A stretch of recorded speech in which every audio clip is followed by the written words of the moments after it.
আসসালামু আলাইকুম প্রিয় ভাই ও বোনেরা, আপনারা শুনছেন তাফহিমুল কুরআন বাংলা সিরিজ থেকে সূরা আল বাকারা। আজ সপ্তম পর্ব এবং আয়াত সংখ্যা হলো 106 থেকে 130। তার আগে বলি, যারা চ্যানেলটিতে এখনো সাবস্ক্রাইব করেননি দয়া করে সাবস্ক্রাইব করে নিন, এবং যারা ইতিপূর্বে সাবস্ক্রাইব করে নিয়েছেন তাদের অসংখ্য ধন্যবাদ। লাইক, কমেন্ট এবং শেয়ার করতেও ভুলবেন না। আসুন শুরু করা যাক সূরা আল বাকারা সপ্তম পর্ব, আয়াত নম্বর 106।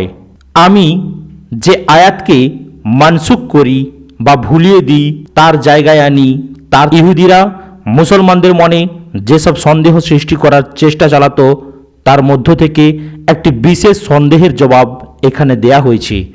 তাদের অভিযোগ ছিল, পূর্ববর্তী কিতাবগুলো যদি আল্লাহর পক্ষ থেকে এসে থেকে থাকে এবং এ কুরআনও আল্লাহর পক্ষ থেকে এসেছে, তাহলে ওই কিতাবগুলোই কতিপয় বিধানের জায়গায় এখানে ভিন্নতর বিধান দেয়া হয়েছে কেন? একই আল্লাহর পক্ষ থেকে বিভিন্ন সময় বিভিন্ন বিধান কেমন করে হতে পারে? আবার তোমাদের কুরআন এ দাবি উত্থাপন করেছে যে ইহুদিরা ও খ্রিস্টানরা তাদেরকে প্রদত্ত এ শিক্ষার একটি অংশ ভুলে গেছে। আল্লাহ প্রদত্ত শিক্ষা হাফেজদের মন থেকে কেমন করে বিলুপ্ত হয়ে যেতে পারে? সঠিক অনুসন্ধানের উদ্দেশ্যে তারা এসব কথা বলতো না, বরং কুরআন আল্লাহর পক্ষ থেকে অবতীর্ণ হবার ব্যাপারে মুসলমানদের মনে সন্দেহ সৃষ্টি করার উদ্দেশ্যে তারা এগুলো বলতো।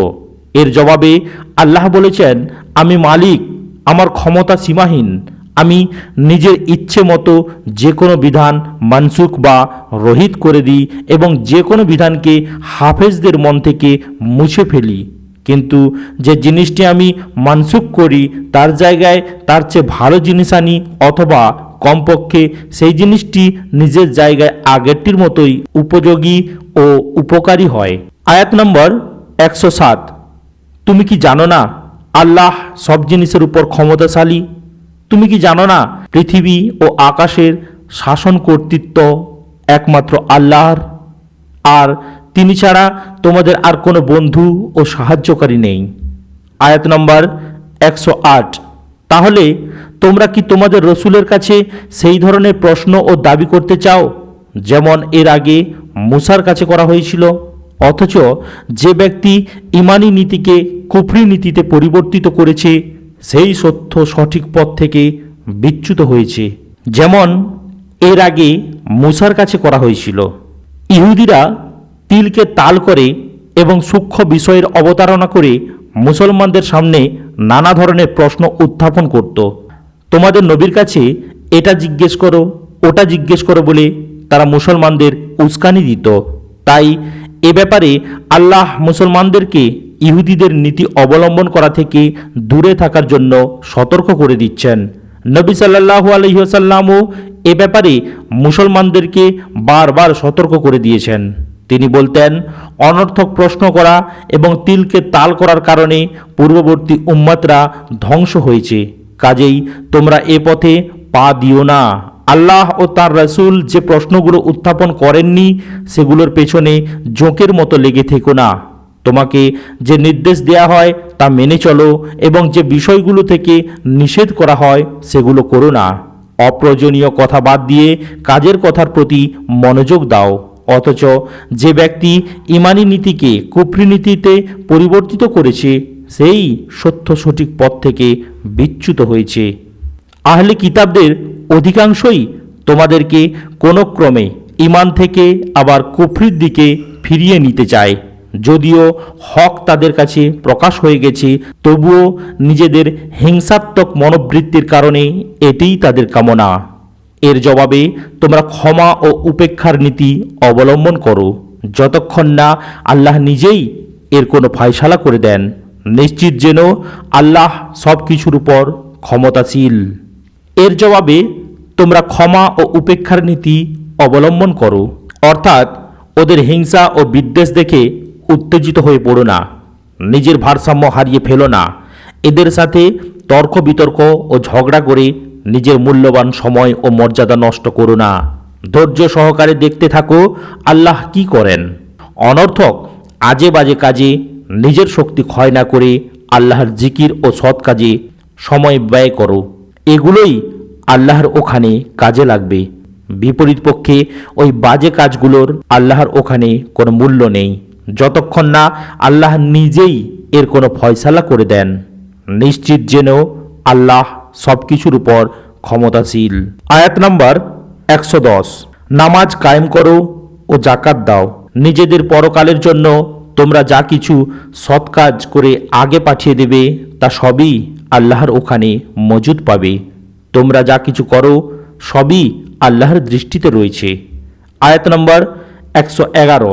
তারা বলে, কোনো ব্যক্তি জান্নাতে যাবে না যে পর্যন্ত না সে ইহুদি হয় অথবা খ্রিস্টানদের ধারণা মতে খ্রিস্টান হয়। এগুলো হচ্ছে তাদের আকাঙ্ক্ষা। তাদেরকে বলে দাও, তোমাদের প্রমাণ আনো যদি নিজেদের দাবির ব্যাপারে তোমরা সত্যবাদী হও। এগুলো হচ্ছে তাদের আকাঙ্ক্ষা। আসলে এটা নিছক তাদের অন্তরের বাসনা এবং আকাঙ্ক্ষা মাত্র, কিন্তু তারা এটাকে এমনভাবে বর্ণনা করছে যেন সত্যি সত্যি এমনটিই ঘটবে। তাদেরকে বলে দাও, তোমাদের প্রমাণ আনো যদি নিজেদের দাবির ব্যাপারে তোমরা সত্যবাদী হও। আয়াত নম্বর 112। আসলে তোমাদের বা অন্য কারোর কোনো বিশেষত্ব নেই। সত্য বলতে কি, যে ব্যক্তি নিজের সত্তাকে আল্লাহর আনুগত্যে সোপর্দ করবে এবং কার্যত সৎপথে চলবে, তার জন্য তার রবের কাছে আছে এর প্রতিদান। আর এই ধরনের লোকদের জন্য কোনো ভয় বা মর্মবেদনার অবকাশ নেই। আয়াত নম্বর 113। ইহুদিরা বলে, খ্রিস্টানদের কাছে কিছুই নেই। খ্রিস্টানরা বলে, ইহুদিদের কাছে কিছুই নেই, অথচ তারা উভয়ই কিতাব পড়ে। আর যাদের কাছে কিতাবের জ্ঞান নেই তারাও এ ধরনের কথা বলে থাকে। এরা যে মত বিরোধে লিপ্ত হয়েছে, কিয়ামতের দিন আল্লাহ এর চূড়ান্ত মীমাংসা করে দেবেন। আর যাদের কাছে কিতাবের জ্ঞান নেই তারাও এ ধরনের কথা বলে থাকে, অর্থাৎ আরবের মুশরিকরা। এরা যে মত বিরোধে লিপ্ত হয়েছে, কিয়ামতের দিন আল্লাহ এর চূড়ান্ত মীমাংসা করে দেবেন। আয়াত নম্বর 114। আর তার চাইতে বড় জালেম আর কে হবে, যে আল্লাহর ঘরে তার নাম স্মরণ করা থেকে মানুষকে বাধা দেয় এবং সেগুলো ধ্বংস করার প্রচেষ্টা চালায়। এ ধরনের লোকেরা এসব ইবাদত গৃহে প্রবেশের যোগ্যতা রাখে না, আর যদি কখনো প্রবেশ করে তাহলে ভীত সন্ত্রস্ত অবস্থায় প্রবেশ করতে পারে। তাদের জন্য রয়েছে এ দুনিয়ায় লাঞ্ছনা এবং আখেরাতে বিরাট শাস্তি।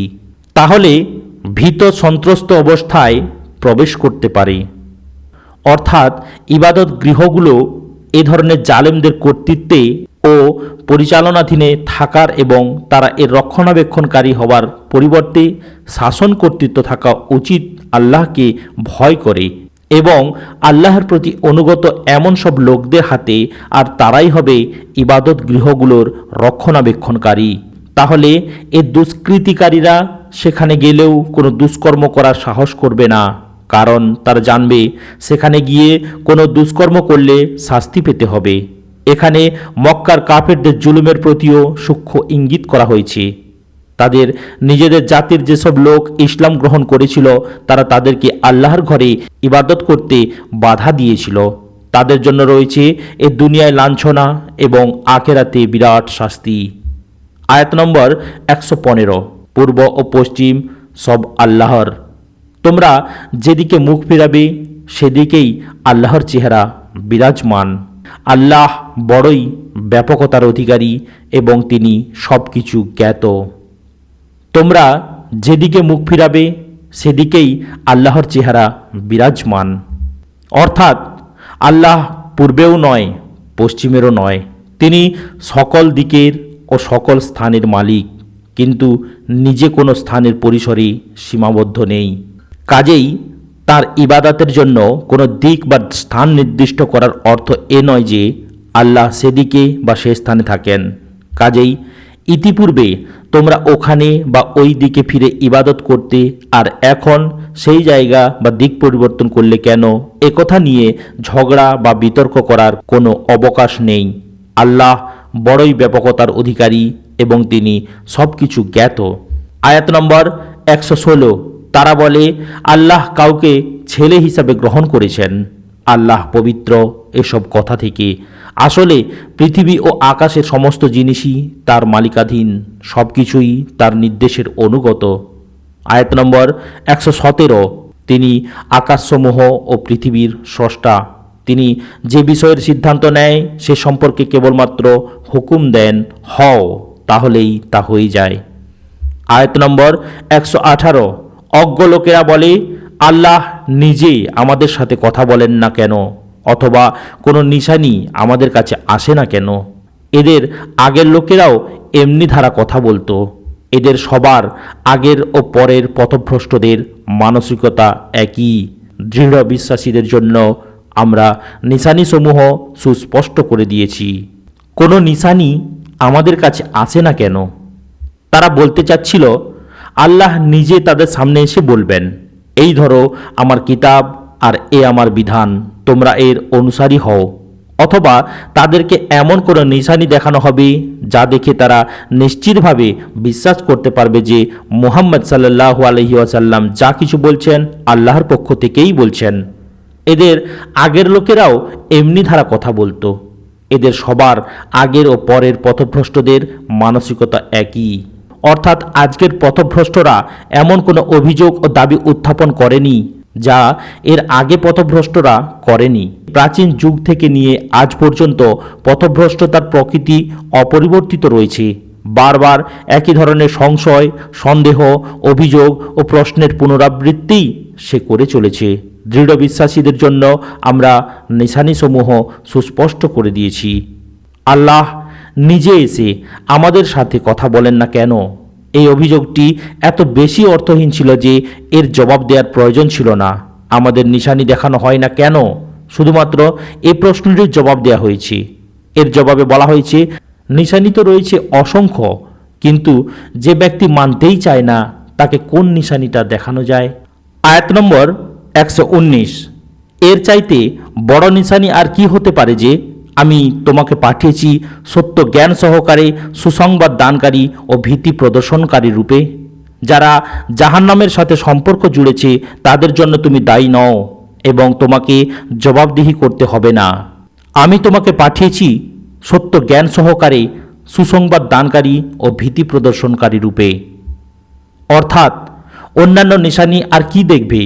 মুহাম্মদ সাল্লাল্লাহু আলাইহি ওয়াসাল্লাম নিজেই নিজের ব্যক্তিত্বেই সবচেয়ে বড় ও উজ্জ্বল নিশানি।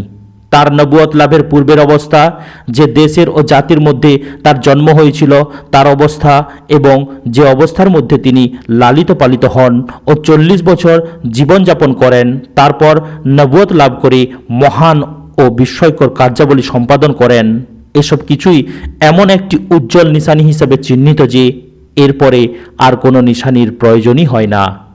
আয়াত নম্বর 120, ইহুদি ও খ্রিস্টানরা তোমার প্রতি কখনোই সন্তুষ্ট হবে না যতক্ষণ না তুমি তাদের পথে চলতে থাকো।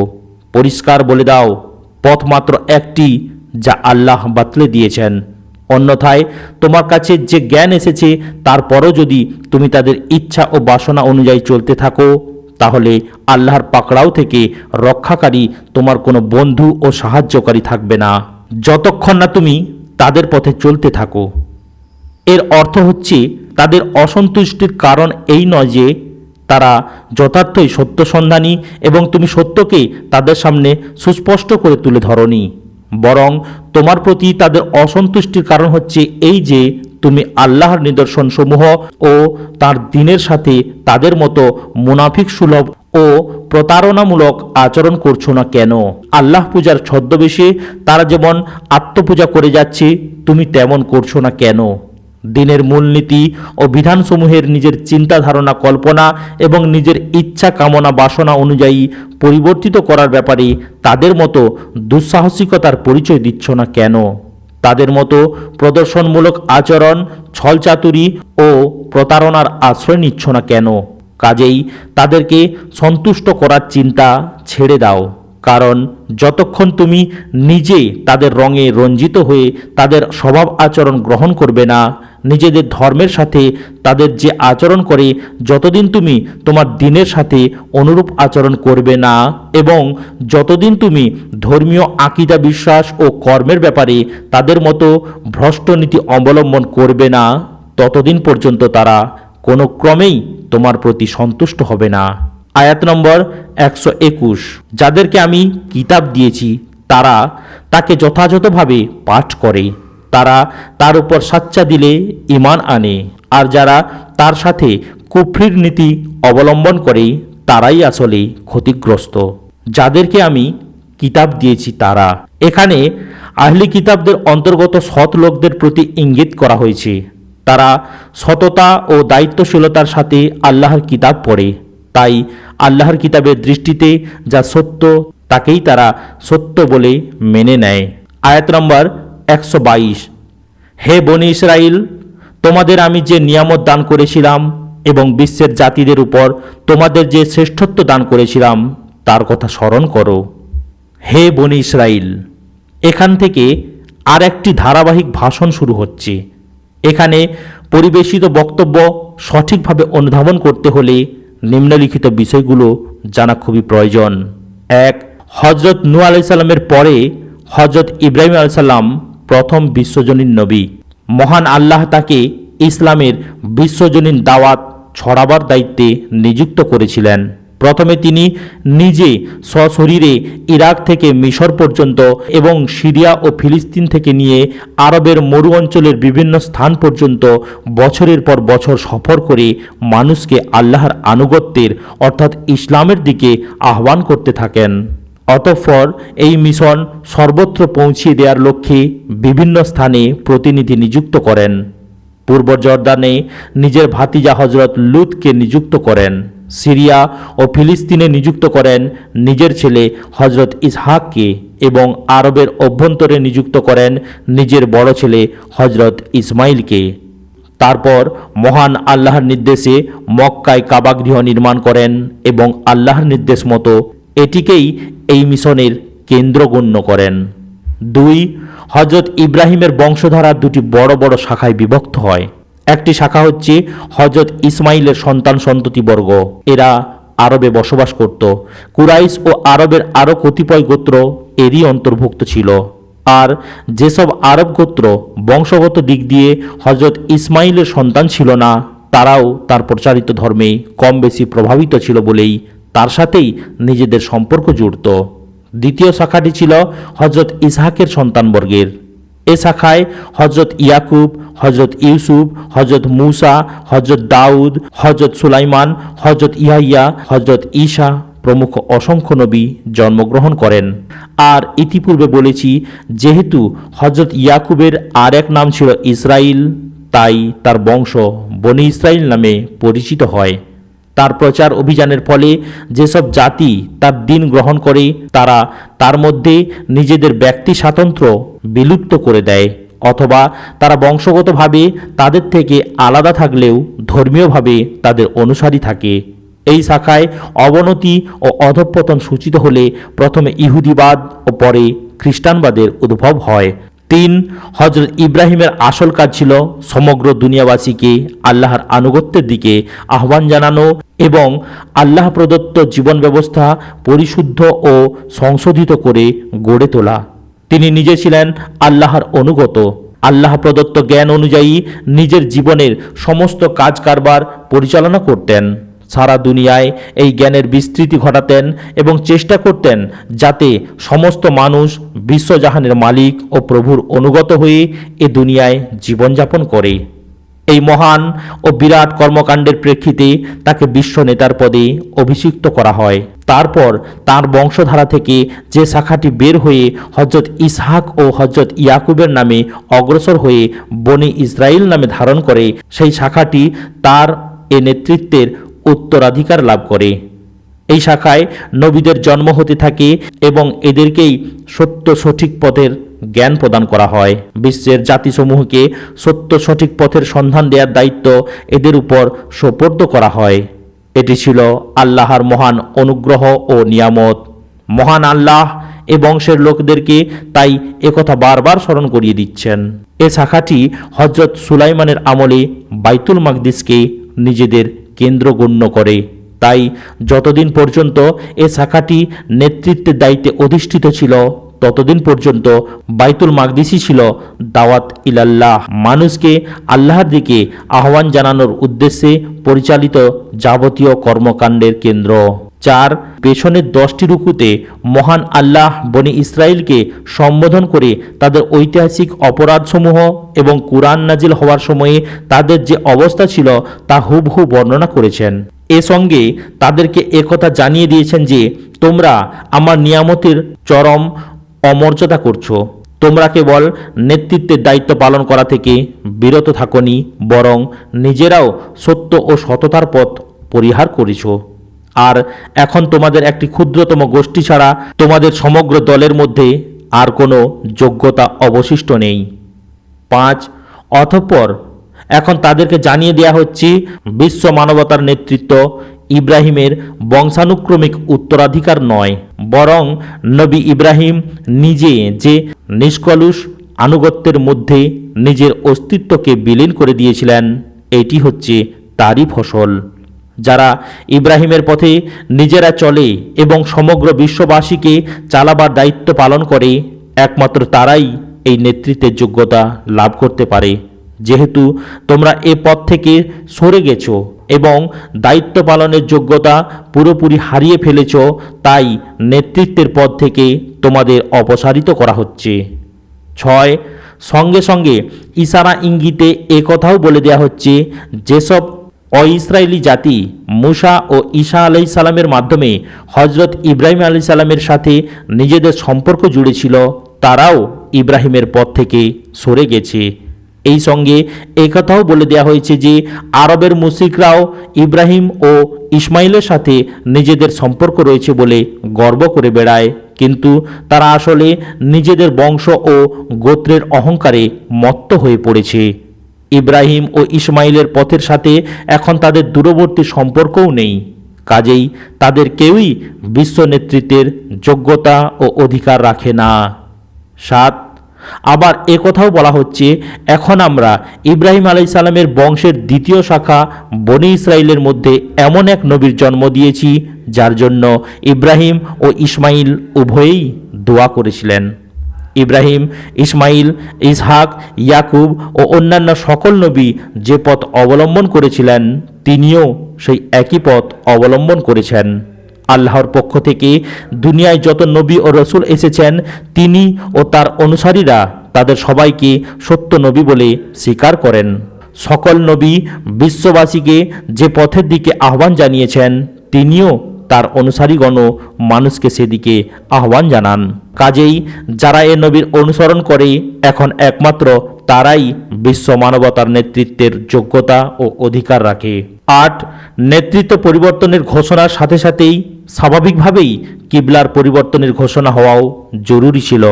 যতদিন বনি ইসরায়েলদের নেতৃত্ব প্রতিষ্ঠিত ছিল ততদিন বাইতুল মাকদিস ছিল ইসলামী দাওয়াতের কেন্দ্র এবং সেটিই ছিল সত্যপন্থীদের কিবলাহ।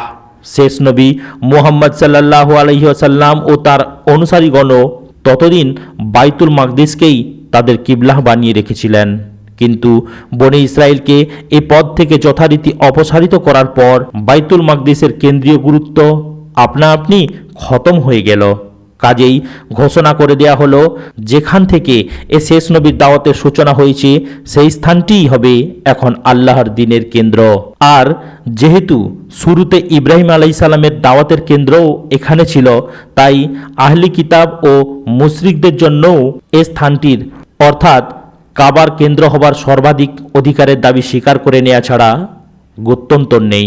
অবশ্যই হঠধর্মীদের কথা আলাদা, তারা সত্যকে সত্য জেনেও তার বিরুদ্ধে অভিযোগের পর অভিযোগ আনতে থাকে। 9 উম্মাতে মুহাম্মাদিয়ার নেতৃত্ব ও কাবার কেন্দ্র হবার কথা ঘোষণা করার পরই মহান আল্লাহ 19 নম্বর রুকু থেকে সূরা বাকারার শেষ পর্যন্ত আলোচনায় ধারাবাহিক হিদায়াতের মাধ্যমে এ উম্মতের জীবন গঠন ও জীবন পরিচালনার জন্য বিধান দান করেছেন। আয়াত নম্বর 123। আর সেই দিনকে ভয় করো যেদিন কেউ কারো কোনো কাজে আসবে না, কারোর থেকে ফিদিয়া অর্থাৎ বিনিময় গ্রহণ করা হবে না, কোনো সুপারিশ মানুষের জন্য লাভজনক হবে না, বরং অপরাধীরা কোথাও কোনো সাহায্য পাবে না। আয়াত নম্বর 124। স্মরণ করো যখন ইব্রাহিমকে তার রব কয়েকটি ব্যাপারে পরীক্ষা করলেন এবং সেসব পরীক্ষায় সে পুরোপুরি উতরে গেল। তখন তিনি বললেন, আমি তোমাকে সকল মানুষের নেতার পদে অধিষ্ঠিত করব। ইব্রাহিম বলল, আর আমার সন্তানদের সাথেও কি এই অঙ্গীকার? জবাব দিলেন, আমার এ অঙ্গীকার জালেমদের ব্যাপারে নয়। ইব্রাহিম আলাইহিস সালামকে তার রব কয়েকটি ব্যাপারে পরীক্ষা করলেন। যেসব কঠিন পরীক্ষার মধ্য দিয়ে অগ্রসর হয়ে হজরত ইব্রাহিম আলাইহিস সালাম তাকে বিশ্ব মানবতার নেতৃত্বের পদে অধিষ্ঠিত করার যোগ্য প্রমাণ করেছিলেন, কুরআন মাজিদের বিভিন্ন স্থানে সেগুলোর বিস্তারিত বিবরণ এসেছে। সত্যের আলো তার সামনে সুস্পষ্ট রূপে প্রতিভাত হবার পর থেকে নিয়ে মৃত্যুকাল পর্যন্ত সমগ্র জীবন ছিল কুরবানি ও ত্যাগের মূর্ত প্রতীক। দুনিয়ার যেসব বস্তুকে মানুষ ভালোবাসতে পারে এমন প্রতিটি বস্তুকে হজরত ইব্রাহিম আলাইহিস সালাম সত্যের জন্য কুরবানি করেছিলেন। দুনিয়ার যে সমস্ত বিপদকে মানুষ ভয় করে সত্যের খাতিরে তার প্রত্যেকটিকে তিনি বরণ করে নিয়েছিলেন। আমার এ অঙ্গীকার জালেমদের ব্যাপারে নয়, অর্থাৎ এই অঙ্গীকারটি তোমার সন্তানদের কেবলমাত্র সেই অংশটির সাথে সম্পর্কিত যারা সদাচারী, সত্যনিষ্ঠ ও সৎকর্মশীল। তাদের মধ্য থেকে যারা জালেম তাদের জন্য এই অঙ্গীকার নয়। এ থেকে সুস্পষ্ট হয়ে যায় পথভ্রষ্ট ইহুদিরা ও মুশরিক বনি ইসরায়েলরা এই অঙ্গীকারের সাথে সম্পর্কিত নয়। আয়াত নম্বর 125। আর স্মরণ করো তখনকার কথা যখন আমি এই গৃহকে অর্থাৎ কাবাকে লোকদের জন্য কেন্দ্র ও নিরাপত্তাস্থল বর্ণ করেছিলাম এবং ইব্রাহিম যেখানে ইবাদত করার জন্য দাঁড়ায় সে স্থানটিকে স্থায়ীভাবে নামাজের স্থানে পরিণত করার হুকুম দিয়েছিলাম। আর ইব্রাহিম ও ইসমাইলকে তাকিদ করে বলেছিলাম, আমার এ গৃহকে তাওয়াফকারী, ইতিকাফকারী ও রুকু সিজদাকারীদের জন্য পাক পবিত্র রাখো। পাক পবিত্র রাখার অর্থ কেবলমাত্র ময়লা আবর্জনা থেকে পাক পবিত্র রাখা নয়। আল্লাহর ঘরের আসল পবিত্রতা হচ্ছে এই যে সেখানে আল্লাহর ছাড়া আর কারোর নাম উচ্চারিত হবে না। যে ব্যক্তি আল্লাহর ঘরে বসে আল্লাহ ছাড়া আর কাউকে মালিক, প্রভু, মাবুদ, অভাব পূরণকারী ও ফরিয়াদ শ্রবণকারী হিসাবে ডাকে সে আসলে তাকে নাপাক ও অপবিত্র করে দিয়েছে। এ আয়াতে অত্যন্ত সূক্ষ্ম পদ্ধতিতে কুরাইশ মুশরিকদের অপরাধসমূহের প্রতি ইঙ্গিত করা হয়েছে। সেখানে বলা হয়েছে এ জালেমরা ইব্রাহিম ও ইসমাইলের উত্তরাধিকারী হওয়ার জন্য গর্ব করে বেড়ায়, কিন্তু উত্তরাধিকারের হক আদায় করার পরিবর্তে এরা উল্টো সেই হককে পদদলিত করে যাচ্ছে। কাজেই ইব্রাহিম আলাইহিস সালামের সাথে যে অঙ্গীকার করা হয়েছিল তা থেকে বনে ইসরায়েলরা যেমন বাদ পড়েছে তেমনি এই ইসমাইলি মুশরিকরাও বাদ পড়ে গেছে। আয়াত নম্বর 126। আর এও স্মরণ করো যে ইব্রাহিম দোয়া করেছিল, হে আমার রব, এই শহরকে শান্তি ও নিরাপত্তার শহর বানিয়ে দাও, আর এর অধিবাসীদের মধ্য থেকে যারা আল্লাহ ও আখেরাতকে মানবে তাদেরকে সব রকমের ফলের আহার্য দান করো। জবাবে তার রব বললেন, আর যে মানবে না দুনিয়ার গুটি কয় দিনের জীবনের সামগ্রী আমি তাকেও দেব, কিন্তু সবশেষে তাকে জাহান্নামের আযাবের মধ্যে নিক্ষিপ্ত করব এবং সেটি নিকৃষ্টতম আবাস। আর যে মানবে না তাকেও আমি জীবনের সামগ্রী দেব। হজরত ইব্রাহিম আলাইহিস সালাম যখন মানবজাতির নেতৃত্ব সম্পর্কে আল্লাহকে জিজ্ঞেস করেছিলেন, জবাবে তাকে বলা হয়েছিল, তোমার সন্তানদের মধ্য থেকে একমাত্র মুমিন ও সত্যনিষ্ঠরাই এ পদের অধিকারী হবে, জালেমদেরকে এর অধিকারী করা হবে না। অতঃপর হজরত ইব্রাহিম যখন রিজিকের জন্য দোয়া করতে লাগলেন তখন আগের ফরমানটিকে সামনে রেখে তিনি কেবলমাত্র নিজের মুমিন সন্তান ও বংশধরদের জন্য দোয়া করলেন। কিন্তু মহান আল্লাহ জবাবে সঙ্গে সঙ্গেই তার ভুল ধারণার দূর করে দিলেন এবং তাকে জানিয়ে দিলেন সত্যনিষ্ঠ নেতৃত্ব এক কথা আর রিজিক ও আহার্য দান করা অন্য কথা। সত্যনিষ্ঠ ও সৎকর্মশীল মুমিনরাই একমাত্র সত্যনিষ্ঠ নেতৃত্বের অধিকারী হবে। কিন্তু দুনিয়ার রিজিক ও আহার্য মুমিন ও কাফের নির্বিশেষে সবাইকেই দেওয়া হবে। এ থেকে একথা স্বতঃস্ফূর্তভাবে প্রতিভাত হয় যে কারোর অর্থ সম্পদের প্রাচুর্য দেখে যেন কেউ এ ধারণা না করে বসেন যে আল্লাহ তার প্রতি সন্তুষ্ট আছেন এবং আল্লাহর পক্ষ থেকে সেই নেতৃত্ব যোগ্যতারও অধিকারী। আয়াত নম্বর 127।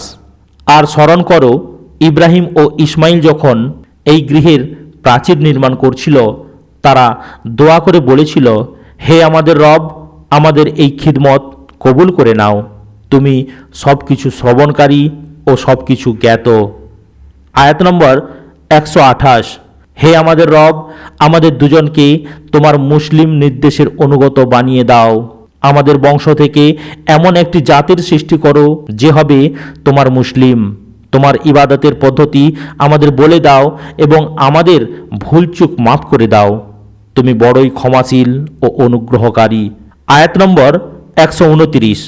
হে আমাদের রব, এদের মধ্যে স্বয়ং এদের জাতি পরিষদ থেকে এমন একজন রসুল পাঠাও যিনি এদেরকে তোমার আয়াত পাঠ করে শোনাবেন, এদেরকে কিতাব ও হিকমত শিক্ষা দেবেন এবং এদের জীবন পরিশুদ্ধ করে সুসজ্জিত করবেন।